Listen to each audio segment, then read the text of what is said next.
নমস্কার আমার প্রিয় বন্ধুরা, গল্প গুঞ্জনে আপনাদের স্বাগত জানাই। আজ আমি 90 শতকে এক ভালোবাসার গল্প আপনাদের শোনাবো। গল্পের নাম ফিরে দেখা।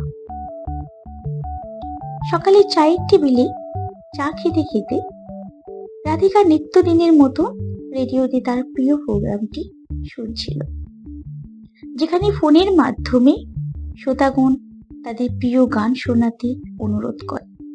কেউ কেউ আবার মনের কথাও বলে। এমন সময় রেডিওতে একটি ছেলের কণ্ঠস্বর পেল। সে ছেলেটি বলছে,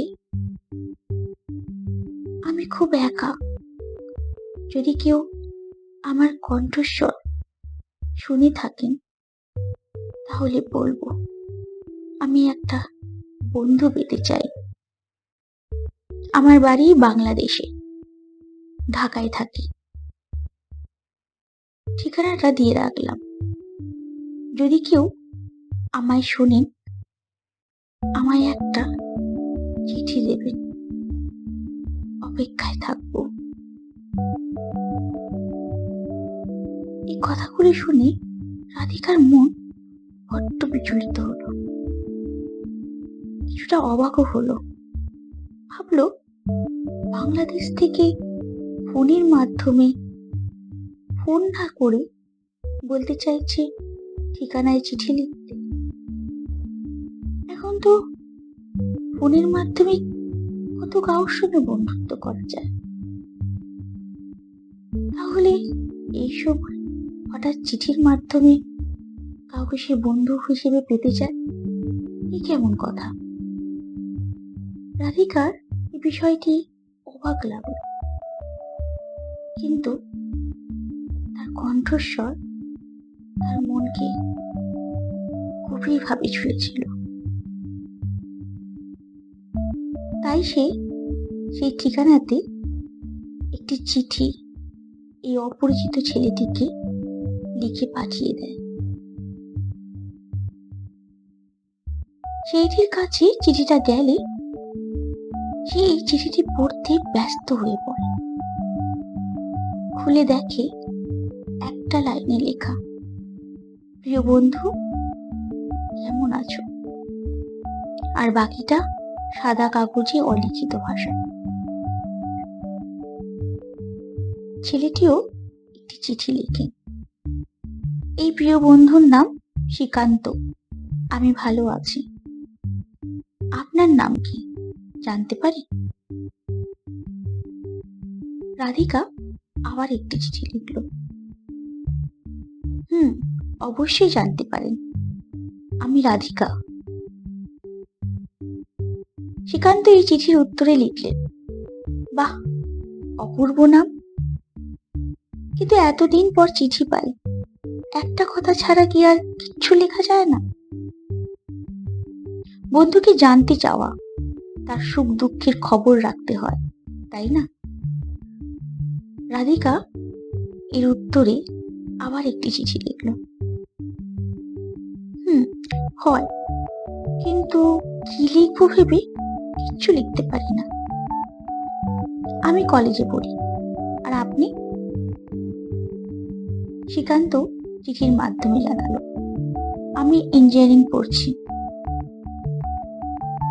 আচ্ছা, আপনি কেন? তুমি বললে কি ক্ষতি? চিঠির উত্তরে, আচ্ছা, তাই বলবো। এইভাবে চিঠির আদান প্রদানে বন্ধুত্ব কখন যে প্রেমে পরিণত হয়ে গেল জানাই গেল না। একে অপরের চিঠির জন্য শুধু অপেক্ষা। একদিন রাধিকার কাছে চিঠি এলো, যেখানে শ্রীকান্ত লিখেছে সে কলিকাতায় আসছে তার সাথে দেখা করতে। রাধিকার সেদিন খুশির অন্ত ছিল না। এই চিঠির ভালোবাসাকে আজ সে বাস্তবে দেখবে। নানাভাবে নিজেকে সাজিয়ে তুলতে আজ সে খুব ব্যস্ত।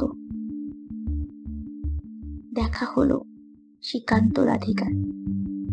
প্রথম দেখায় রাধিকা শ্রীকান্তের চোখে হারিয়ে গেল।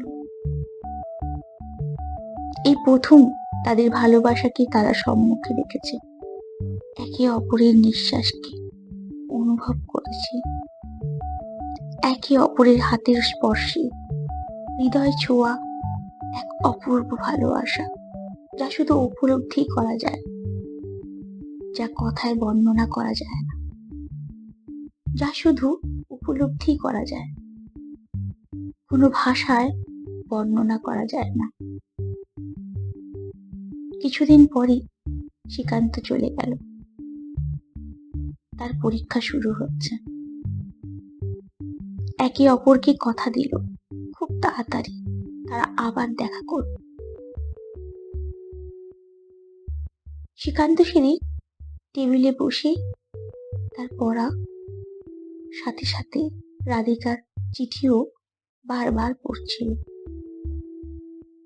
ঠিক সেই সময় শ্রীকান্তের ফোন বেজে উঠল। ফোনটা তোলার পর রাধিকার কণ্ঠ ভেসে এলো।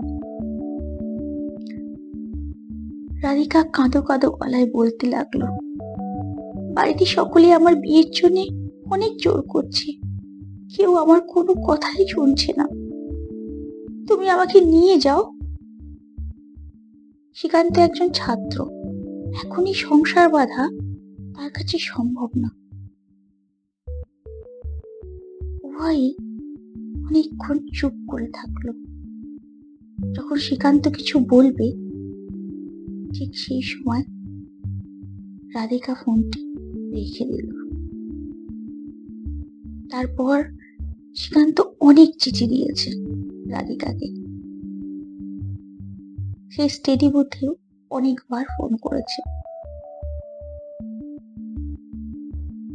কিন্তু কেউ তুলেনি, আর কেউই কোনো চিঠির উত্তরও দেয়নি। পরীক্ষা শেষ হলেই শ্রীকান্ত পুনরায় কলকাতায় আসে রাধিকার সাথে দেখা করতে। অনেক কষ্টে রাধিকার বাড়ি গেলে সে জানতে পারে রাধিকার বিয়ে হয়ে গেছে। তার পাশের বাড়ি একজন তারই সমবয়সী মেয়ের কাছে জানতে পারে রাধিকা কোনো মতেই এই বিয়েতে রাজি ছিল না। তাকে তার বাবা মা জোর করেই বিয়েটা দিয়েছে। শ্রীকান্ত রাধিকার প্রেমের হয়তো রীতি হয়েছে এখানে। তবুও শ্রীকান্ত রোজ চিঠি লিখে রাধিকাকে আর নিজের কাছে রাখে। 21 বছর পর ফেসবুকের মাধ্যমে বন্ধুত্বের আনাগোনা।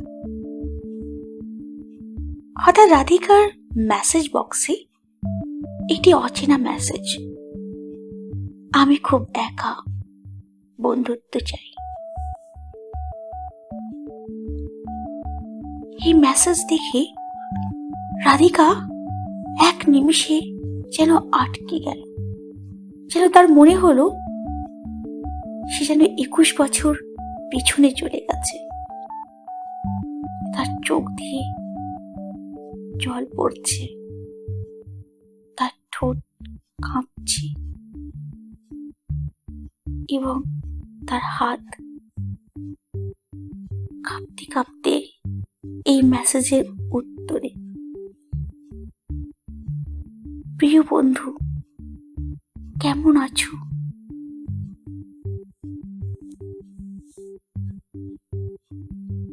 কিছুক্ষণ দুজনাই আর কোনো উত্তর দিল না।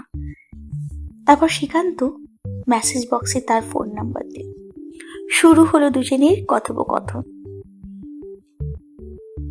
শ্রীকান্ত জানতে পারল রাধিকার স্বামী তাকে পরিত্যাগ করেছে, আর রাধিকা জানতে পারল শ্রীকান্ত আর বিয়েই করেনি।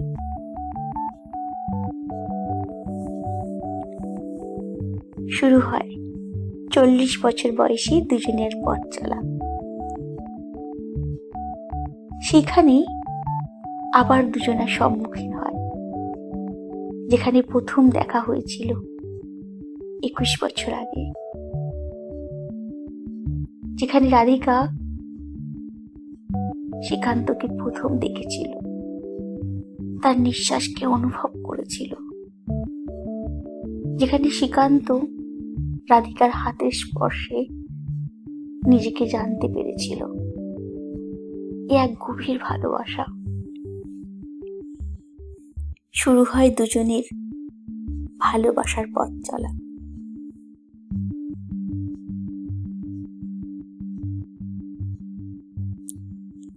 এখানেই গল্পটা সমাপ্ত হলো। আবার আসবো এক নতুন গল্প নিয়ে। নমস্কার।